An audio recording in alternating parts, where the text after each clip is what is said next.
దేవుని పరిశుద్ధ వందనాలు.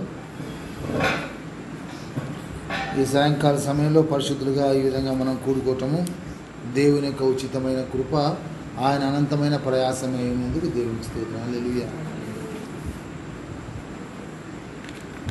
ప్రభు మన ఇళ్ళ ఆయన చూపిస్తున్న ఆ కనికరాన్ని బట్టి మనం దేవునికి ఎంతగానో కృతజ్ఞతాస్తుతి చెల్లించుకున్న బద్ధులమై ఉన్నాము.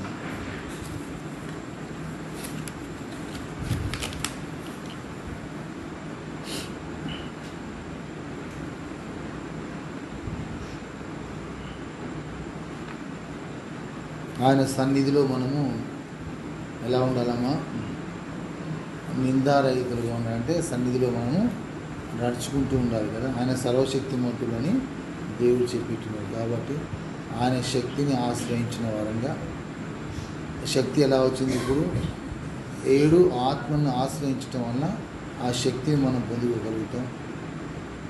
ఈ అంచె దినాల్లో ఉంటున్నాం కదా. ఆ అంచె దినాల్లో ఉంటున్నాం. మనం కొంచెం జాగ్రత్తగా మనం విన్న వాక్యం ద్వారా జీవించాలి. ఇంకెక్కువగా దానికోసం మనం ప్రయాసపడుతూ ఉండాలి. ఎవరికి వారుగా మనము ప్రశ్నించుకుంటూ ఉండాలి, పరీక్షించుకుంటూ ఉండాలి. నిన్నటి దినాల బోధ అనే సంగతి కూడా జ్ఞాపకం చేసుకున్నాం. ఎవరు బోధించాలమ్మా? మనలో ఉంటున్న ఆత్మలు మనకి బోధించారు కదా. తెలియపరచటం వేరే, బోధించటం వేరే. ఎవరు బోధించాలా? మనలో ఉంటున్న సాత్వికము, మనలో ఉన్న ఏది కూడా మనలో అన్ని బోధించేటట్లు. ఈ బోధ ఏం చేస్తామో మనకి ఒకటేమో సాక్ష్యాన్ని కలిగేటట్టుగా చేస్తుంది, రెండోది భారాన్ని పెంచుతుంది, మూడోదిగా ప్రయాసం అనేది మనలో పుట్టిస్తుంది. ప్రయాసపడు అని చెప్పి మనం బోధిస్తుంది. ప్రయాస పడనక్కర్లేదు అని బోధిస్తుంది అంటే అది దురాత్మ, అంటే అది భ్రమపరచు ఆత్మ. భ్రమపరచు ఆత్మ, దురాత్మ సమూహం. జాగ్రత్త. మన చుట్టూ ఉన్న దురాత్మ సమూహాలు ఉన్నాయా, సాక్ష్య సమూహం ఉన్నదా అని మనం ప్రశ్నించుకోవాల్సి ఉంటుంది. భారము తర్వాత భారం వల్ల ఏమొస్తుందమ్మా? ఏ కష్టమైనా ఏ నష్టమైనా దాన్ని మనము ఖాతరు చేయం, దాన్ని లెక్క చేయం. దానివల్ల ఏమొస్తుంది? మనం ఆ విధంగా దేవుని సాక్షిగా ఉండగలుగుతాం. ఆ నేర్చుకున్న అనుభవంలో పైనుండి వచ్చే జ్ఞానాన్ని జ్ఞానం ఇంపార్టెంట్. ప్రతి దాంట్లో కూడా జ్ఞానం అవసరం. You should not be carried away. అమ్మ, సాతాన్ని అన్ని విధాలుగా నలగొట్టాల్సిన వారు ఉంటున్నాం. సాతాన్ని అన్ని విధాలుగా వాడిని నలగొట్టినప్పుడే అప్పుడే నిజమైన విషయం కదా. అది కాళ్ళ కింద మనం ఎప్పుడైతే ఉంచుతాం అప్పుడే ఆ విధంగా విజయాన్ని మనం పొందుకోగలుగుతాం. తర్వాత భారం, తర్వాత సాక్ష్యం తర్వాత భారం సాక్ష్యం వల్ల ఏమొస్తుందమ్మా అన్నది ప్రాణాన్ని ప్రేమించాం. చివరికి కూడా మనము ప్రేమించాం. మనం చివరి ప్రేమించలేము. ఈరోజు మన ప్రాణాన్ని మనం ప్రేమిస్తున్నామా మనం ప్రశ్నించుకోవాల్సి ఉంటుంది. దాని తర్వాత ప్రాణాన్ని ప్రేమించాం, తర్వాత భారము, తర్వాత ప్రయాసం ఎప్పుడైతే మనం పడుతూ ఉంటామో ఆయన మహిమలో మనము పాలిభాగస్తులు ఉండగలుగుతాం. సో ఇవన్నీ మనం తెలుసుకుంటున్నాం. అది తెలుసుకున్నాం. సాక్ష్య సమూహం పేరు తెలుసు, సార్థిక సంఘం పేరు తెలుసు, తర్వాత అంతరంగంలో ఉన్న వాటి 13 క్యారెక్టర్స్ కూడా చూసాం. దురాలోచనలు, వ్యభిచారం, ఏంటమ్మా అది కామన్ అందరికీ ఉంటాయి. ఒక మాట జ్ఞాపకం చేస్తున్నాను. ధర్మశాస్త్రంలో ఏ ఒక్క ఆజ్ఞను మీరిన ధర్మశాస్త్రం మొత్తం మీరినట్టు. దేవుని వాక్యం సెలవిస్తుంది. ఏంటమ్మా? దేవుని వాక్యం సెలవిస్తుంది. ధర్మశాస్త్రంలో ఏ ఒక్కటి 10 ఆజ్ఞల్లో నువ్వు ఏది ఒక్కటి మీరినా, అబ్బా నేను వ్యభిచారం చేయలేదే, నేను దొంగతనం చేసినా ఈక్వల్. అయ్యా నువ్వు దొంగతనం చేయలేదే, నేను సహోదరుని ప్రేమించలేనా, ఓకే అంతే. నేను సహోదరుని ప్రేమించలేదు, నరహత్య చేయలేదు నేను అంటే కుదరదు. నువ్వు నరహత్య చేయకపోయినా అంతో, సహోదరుని ప్రేమించకపోయినా అది అన్నీ ఈక్వల్. ధర్మశాస్త్రం మనం పాటిస్తే మొత్తాన్ని పాటించాలి అంతే. There is nothing wrong. దేంట్లో ఏది తగ్గించినా కూడా మనము ముందుకు పోలేము. అందరం పాపులేము సార్. మరి వీఆర్ ఆల్ సిన్నర్స్. అందరం పాపం లేదని చెప్తే మనం దేవుడిని అబద్ధికుడు చేస్తాం కదా. ఏదో ఒక రకంగా మనం పాపం చేస్తున్నాం. ఏ రకంగా పాపం చేసినా పాపం పాపము జరగకుండా మనం చూసుకోవాలి. పాపం జరుగుతుంటే వెంటనే మనం ఏం చేయాలి, గుర్తుపట్టే స్థితిలో ఉంటాం కదా.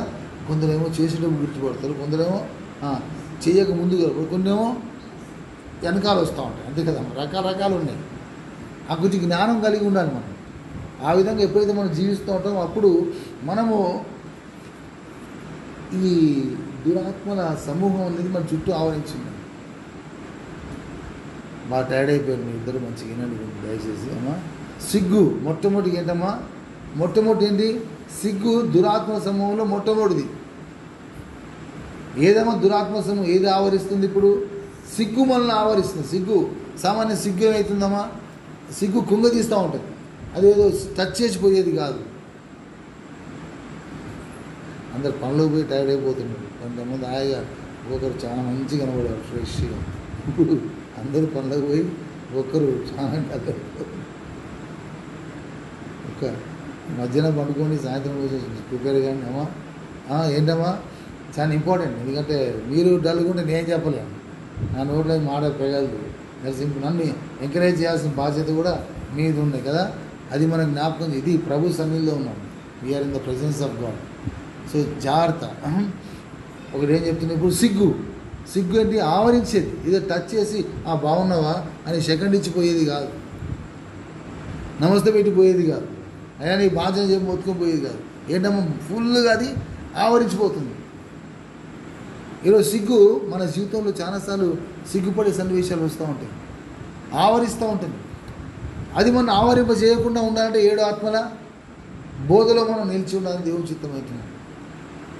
ఈ దురాత్మ సమూహం గురించి మాట్లాడుతున్నాం. ఇది దురాత్మ ఏ విధంగా అయితే 7 ఆత్మలు భూలోకం అంతటా ప్రవహించబడ్డాయో, ప్రతి మానవుల్లో ఆ అంతరంగంలో ఏ విధంగా అయితే 13 క్యారెక్టర్స్ ఉన్నాయో, అలాగే ఏంటమ్మా ఈ దురాత్మ సమూహాన్ని కూడా ఆవరించి ఉంది. సిగ్గు రూపంలో ఉన్న దురాత్మ సమూహం. నిద్రమత్తు, నేటి వరకు ఇశ్రాయేలు వారికి నిద్రమత్తు గల మనసునిచ్చాడంట. అరే ఆత్మే అది. నిద్ర లేవాలంటే లేవలేము, మత్తు. సోదరుడా మధ్యాహ్నం చాలా చక్కగా దాన్ని ధ్యానించినాం. నిద్రమత్తు అనేది అన్నిట్లో మొట్టమొదటిగా అది ఆవరించిపోతుంది. మీరే ఆలోచించాం, లేద్దాం లే అయిపోయింది, లేదాం లే అనగానే ఏమైందమ్మా మత్తు వచ్చేస్తుంది. నిద్ర మత్తు ఎవరిచ్చారమ్మా? ఏ ఆత్మది? దురాత్మ సమూహం ఇచ్చినది. Kick it. ఫస్ట్ కిక్ చేయాల్సిన లోకంలో ఫస్ట్ దిన జీవితంలో మొట్టమొదటి కిక్ చేయాల్సింది ఏందమ్మా? దాన్నే నిద్రమత్తును. నిద్రమత్తును కిక్ చేయకపోతే సహోదరుడా ఆ దినమంతా కూడా నీవు మత్తుతోనే ఉండిపోతావు. దాని ఎఫెక్ట్ అనేది వేరే దాని పడుతుంది. మనం క్షమించలేము, సహించలేము, మన ఓర్పు ఉండదు, కోపం వస్తుంది, ఈర్ష వస్తూ ఉంటుంది. ఇటన్నిటి చేత మనం ఈర్షపడుతూ ఉంటాం, మిగతా ఉంటాం. నిద్రమత్తు గల మనసు. తర్వాత తీతు పత్రికలో 1వ అధ్యాయం చదవన్నాము. తీతు పత్రిక 1వ అధ్యాయం 12వ వచనం. సామెతలు 23-21. సామెతలు 23-21. తీతు పత్రిక 1వ అధ్యాయం 12వ వచనం. తీతు అంటే తిమోతి తర్వాత.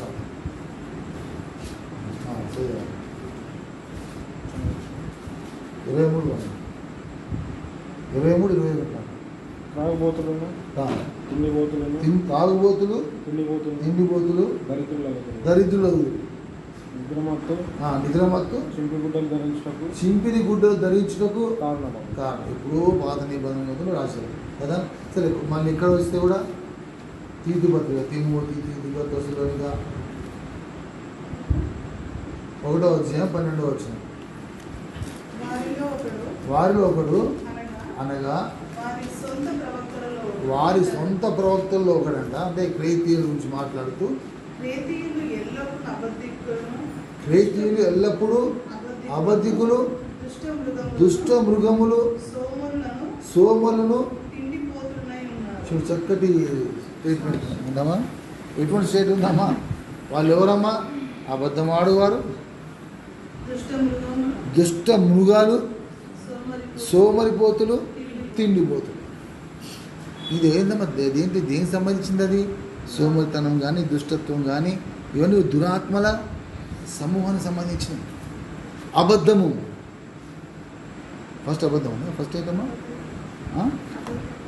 ఎల్లప్పుడూ అబద్ధం. ఎవరిలో ఇది కింగ్స్ రాజుల పత్రికలు ఉన్నది. తినవద్దు దేవుడు అబద్ధమాడు ఆత్మను పంపిస్తున్నాడు అక్కడ. అబద్ధమైన ఆత్మను కూడా పంపిస్తున్నాడు కదా. అది పరలోకం నుండి వచ్చే ఆత్మలే, గమనించండి.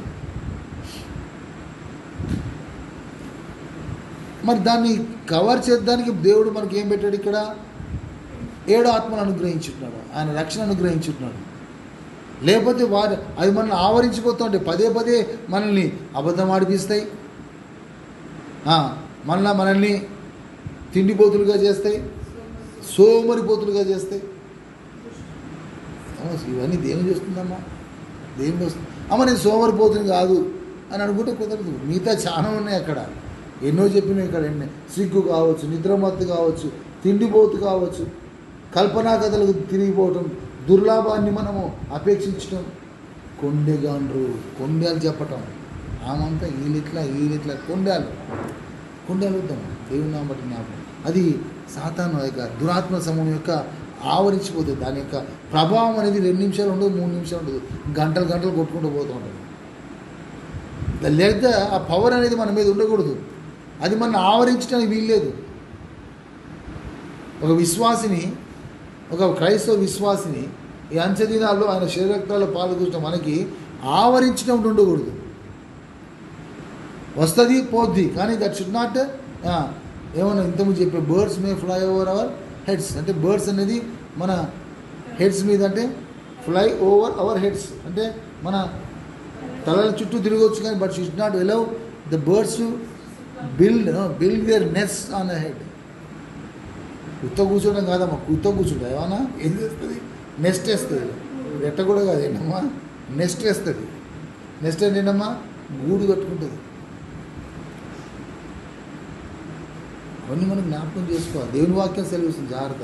అబద్ధం ఆడుతున్నావా, తర్వాత కొండెము చెప్తున్నావా, ఇవన్నీ కొండాలు చెప్పి ఇవన్నీ కూడా ఆవరించేయి. దీని యొక్క క్యారెక్టర్ ఏంటమ్మా? ఆవరించి ఈ మన చుట్టూ ఎప్పుడైతే సాక్షసము ఎప్పుడైతే ఉంటాయో, మీకు ఎప్పుడైతే మనం నేర్చుకోవట్లేదో, ఏమైతే ఈ మన చుట్టూ ఆక్యుపై చేస్తూ ఉంటాయి, మన చుట్టూ తిరుగుతూ ఉంటాయమ్మా.